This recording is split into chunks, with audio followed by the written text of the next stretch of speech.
Be careful where you buy things from. Ada was a restaurant owner whose business was failing. Sales had been dropping for months. Rent was overdue, and her staff had already left one by one. By the end of the year, she planned to close the restaurant completely and move on. One fateful morning, she went to the market to buy foodstuff, knowing it would likely be her last major shopping for the restaurant. She bought the usual things: rice, tomatoes, pepper, oil, meat, etc. But when she got to the provision shop where she normally bought salt, she was told her regular brand was out of stock. She walked into another shop nearby and asked for salt. She noticed the woman attending the shop was old and weak. Her regular brand was still not available in this shop, so she became frustrated. The old woman recommended another one, called Success Salt. Ada decided to buy it after the woman persuaded her. Salt was salt. Later that day, she used it while cooking food to sell. After cooking, she packed it and headed to the restaurant. Customers came slowly as usual. But then something odd happened. People finished their food faster than usual.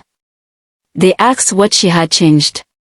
They said the food tasted sweeter, even though Ada knew she had not added anything new.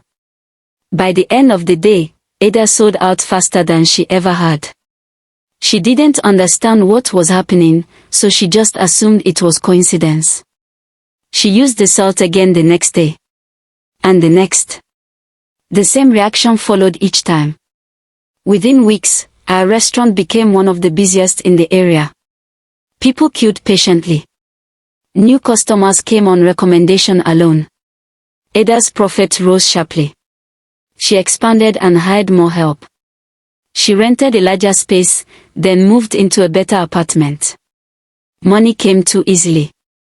Only then did she realize that the only thing she changed was the brand of salt she used.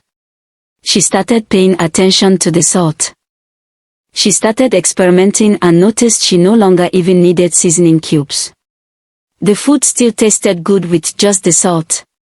She began to measure the salt carefully, aware that it was soon finishing. Ready to order 500 cartons of the salt, she searched for the brand online. But nothing showed. There was no salt brand called Success Salt anywhere. She was confused but did not panic. She assumed the company was probably just a local brand with no online presence. She ran to the provision shop. The shop was there, in the same spot, stocked the same way it always was. But the old woman who attended to her before was not there. Instead, a young sales girl was behind the counter. Ada asked about the old woman who used to sell there, but the girl stared at her with confusion. She insisted that there had never been any old woman working in that shop.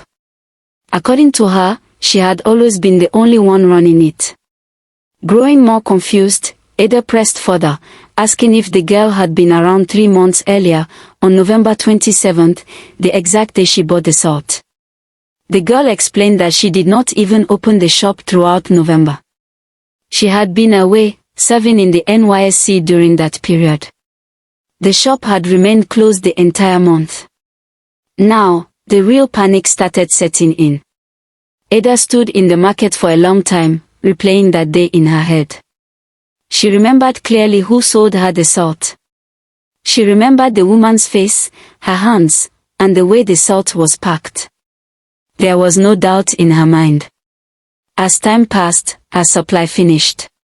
As it did, her food slowly lost its strange appeal, and customers noticed. Sales dropped. Ada began searching everywhere like a madwoman.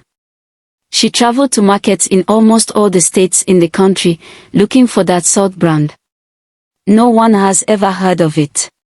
Her search even entered remote villages and neighboring countries. She was already tired until one afternoon, in a quiet riverside settlement, she saw the same old woman frying fish calmly by the water. She couldn't believe her eyes. She ran and grabbed the woman, begging for the salt. In fact, she was ready to pay any amount for it. The old woman told her the only way to keep getting it was to bring 2 human hearts every month. Ada froze. She thought deeply for hours. Her success, her wealth, her comfort, all of it stood on one side. Human life stood on the other. With tears, she turned to the old woman and said no. She decided that no level of prosperity justified taking a life. Whatever she had gained, she would lose it if that was the cost.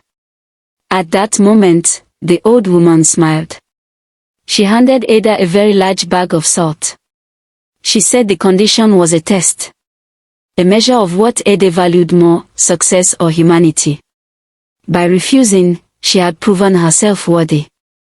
Ada was instructed to return to that same riverside spot every 6 months to refill the salt. Ada was happy and grateful. From that day on, Ada's food business grew beyond compare. She began selling spices. Her name became known far outside her country.